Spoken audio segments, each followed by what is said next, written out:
তোমরা তো অনেকে অনেক রকমভাবে কই মাছ খেয়েছো।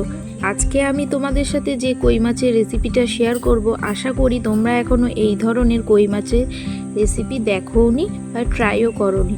দেখো, বাজার থেকে আনা কি সুন্দর টাটকা জ্যান্ত কই মাছ। এই ধরনের বড় সাইজের কই মাছ থাকলে এই রেসিপিটার জন্য একদম পারফেক্ট হবে। তার জন্য মা মাছগুলো ভালো করে কেটে ধুয়ে দিয়েছে। এবার কেটে ধুয়ে রাখা মাছের মধ্যে প্রথমে নুন, হলুদ গুঁড়ো, লঙ্কার গুঁড়ো ও কিছুটা সর্ষের তেল দিয়ে দেব। এবার সব কিছু বেশ ভালো করে মাছের গায়ে মাখিয়ে রাখতে হবে।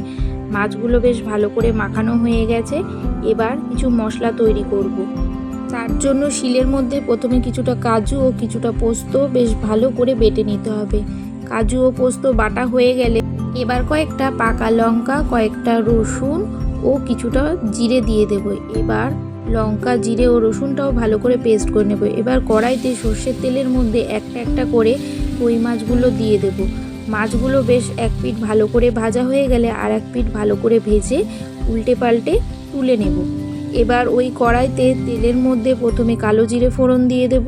তার মধ্যে বেটে রাখা জিরে, লঙ্কা, রসুনের পেস্ট দিয়ে তার মধ্যে স্বাদ মতো নুন, হলুদ গুঁড়ো, লঙ্কার গুঁড়ো দিয়ে মশলাটাকে বেশ ভালো করে কষতে হবে। মশলা থেকে তেল ছেড়ে উঠলে তাতে পরিমাণ মতো জল দিয়ে দেবো। জল ফুটে উঠলে তার মধ্যে ভেজে রাখা কই মাছটা দিয়ে দেবো। মাছটা দিয়ে একটুখানি নাড়াচাড়া করে কিছুক্ষণের জন্য রাখবো। কিছুক্ষণ পর বেটে রাখা কাজু ও পোস্তটাও দিয়ে দেবো। কাজু পোস্তটা দিয়ে সামান্য একটু চিনি দিয়ে ভালো করে নাড়াচাড়া করে তার ওপর থেকে দুটো গন্ধরাজ লেবুর পাতা আর গন্ধরাজ লেবুর দুটো স্লাইস দিয়ে ঢাকনা চাপা দিয়ে আস্তে করে 5 মিনিটের জন্য হতে দেবো। 5 মিনিট পর ঢাকনাটা খুলে নিয়েছি। খুলেই তৈরি হয়ে যাবে আমাদের গন্ধরাজ কই।